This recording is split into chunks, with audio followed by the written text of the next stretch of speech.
Hello, so this video is all about how the environment we're in affects our happiness. Okay, so in a previous video I've talked about our thoughts and how they affect our happiness, and this is very closely connected to that, I think.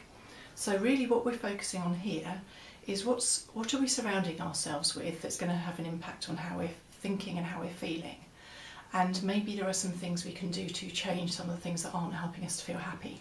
Okay, so the first thing I want to share is just the importance of being outside regularly. Okay, so we know that doctors increasingly are prescribing, as it were, spells outside for people that are saying they have low mood or they're feeling depressed.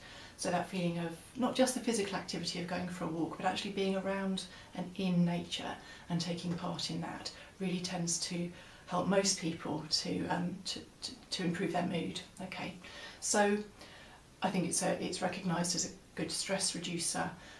Just affects the hormones we have, whether there are hormones that help us to feel happy and relaxed, or whether they're the ones that help us to feel stressed. So it's shifting the balance a little bit, and most of us spend a huge amount of time inside. I mean, at the moment I'm recording this during incredibly high summer temperatures for the UK, and I'm still inside a lot because I'm working and I'm missing air conditioning actually for the first time ever in my flat. But you know, we tend to be cooped up in schools, in offices. You know, many jobs rely on us being attached to kind of technology that keeps us to our desks. So essentially this is a reminder of what I think you probably know anyway and what I know anyway, but remind myself as well, which is that being outside, seeing green things, seeing trees, seeing animals, seeing the sea, seeing a river, being in a wood, feeling sand beneath our feet, all of those things really help us to feel calm and relaxed, and they're great stress reducers. Okay, so there was a radio show I listened to years ago, and I can really remember it. It wasn't a station I usually listen to, and it was a kind of call-in, what do you call it? Yeah, a phone-in show, and I don't usually listen to those. But there was a thing about retirement, and there was a woman there who advised people about how to manage retirement and how to have happy retirements. And something she said really stuck in my brain, and I'm going to share it with you. She said that often what she says to people who are experiencing a slump really when they first retire, which they're not expecting, they're expecting just to feel incredibly happy and free, but actually that change of life is obviously big and can make people feel quite down and a bit lost and isolated. She said, what I say to people is, if in doubt, get out. And that's sometimes in my own mind, you know, if I've been inside a lot, I think, you know what, get outside, you'll just feel different, you will feel better. So anyway, give that a shot, find opportunities to do that, I think, more often. The other thing I want to talk about, which I think is really important, and I've certainly taken this really seriously myself over the last few years, triggered in fact by a book I read only, you know, in my 20s actually. It's just taken a long time to filter through.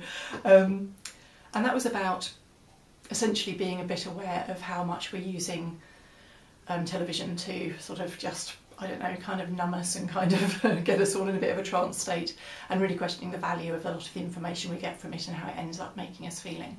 That was written before the days of Facebook, Twitter, people being online. So now I think we could really pay close attention to that thought, that just how much stuff we take in every day from all those sources and how it leaves us feeling. Now, something that can be a bit controversial, but I'm going to share it anyway because it's really helped me, is stopping reading newspapers. And I very rarely watch TV news, for example. Now, I think that's controversial in some ways for some people because there's a suggestion, I think, in a lot of us that it's the grown-up and mature and responsible thing to be informed about the world and what's going on. Now, I don't disagree with that. Where I come into that is by saying, I still know what's going on, I still talk to people, I listen to radio news, but actually what I've learned for myself and about myself is that if I dwell for too long in those things, I end up in a mood that isn't helpful to me and isn't helpful to other people. So, you know, a lot of happiness experts and personal development experts would recognise that really taking care of ourselves is an incredibly important thing to do for the world. It's not a selfish act that it's sometimes painted to be.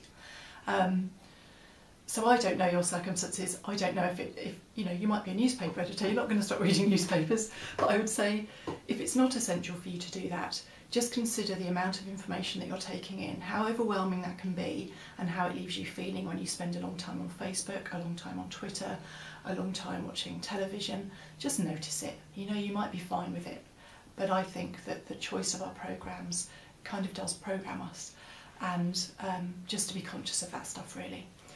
I think it follows that there are also people in our lives, real people, not on screens, that can leave us feeling very down or low or anxious or tired, and you know who those people in your life are, and I would just consider the impact that those people have on your mood, and whether there is something you can do to maybe increase the positivity of their mood and how they're seeing things, or maybe reduce your exposure to them, because that tends not to help any of us feeling happier. Okay, so maybe hunt out happier people for a little while and see how that works.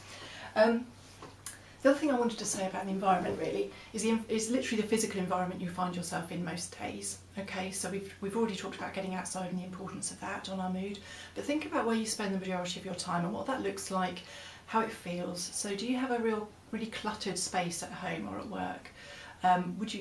Could you improve it by feeling a little bit less cluttered and a bit more organised? I mean, I'm a fine one to talk. I have very high levels of what's the word? High levels of tolerance for clutter. It's okay, but even I every now and again have to sort that out.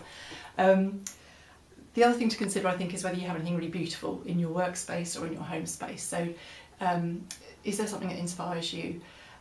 Is there something that just looks beautiful and makes you feel good when you look at it? And just consider where you spend your time and how that impacts your mood really, and whether there's anything you can do to change it. So I'm going to move quickly on to some suggestions for today, because I've already kind of started covering it really.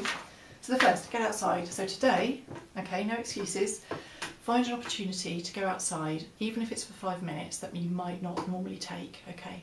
So maybe take a more scenic route to work, maybe get off at a bus stop earlier or a train stop earlier if that's feasible, but just allow yourself to be outside for a bit longer than usual, okay? If you work somewhere where hardly anyone takes a lunch break, or if they do, they're at their desk, just be brave today and be the person that goes outside and goes for a walk, and just see if that helps your mood. The chances are it will do.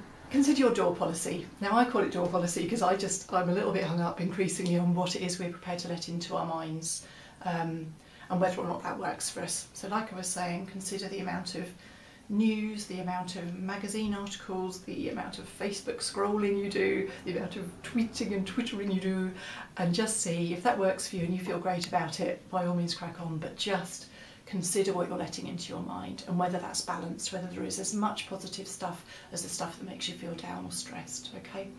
There's always going to be bad and sad things in the news. That tends to be over-reported, and there's always going to be joyful, happy, hopeful, life-affirming stories in the news, and in my opinion that tends to be a little underreported. So this really is just about getting a balance. Also, as I said, about checking who is in your life, who you're spending your time with, and the impact of that on you and your mood as well. Are there people you need to see a bit less of, or do you need shorter bursts of them? Particularly if you're feeling a bit low, who helps raise your spirits rather than kind of meet you on this sort of low ebb? Something beautiful. I've just written this because I don't really know what to put, because you know what's beautiful for you. I would think about something really simple that you can do in your workspace or in your home space, and maybe commit to buying even a cheap bunch of flowers later on today and bringing that into your home, doing a bit of decluttering if that helps you feel better. But really just think, what is there that's beautiful in my life at the moment, and where is it? Do I spend enough time around things that are beautiful?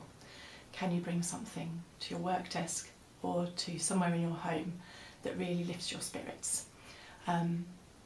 I used to do, well I still do, I had a job where I did a lot of training delivery at one point, and I used to take in a bunch of daffodils or something if it was the right time of year, and it was quite selfish really. It made me feel better, but the amount of people that commented on it and just said, oh that's really beautiful, you know, because we were in an incredibly sterile office environment with artificial heat and light and materials everywhere, and just to have a bit of beauty really lifted people's spirits. So just see if there's something small that you can do like that. All right, enjoy that, and enjoy your environment today.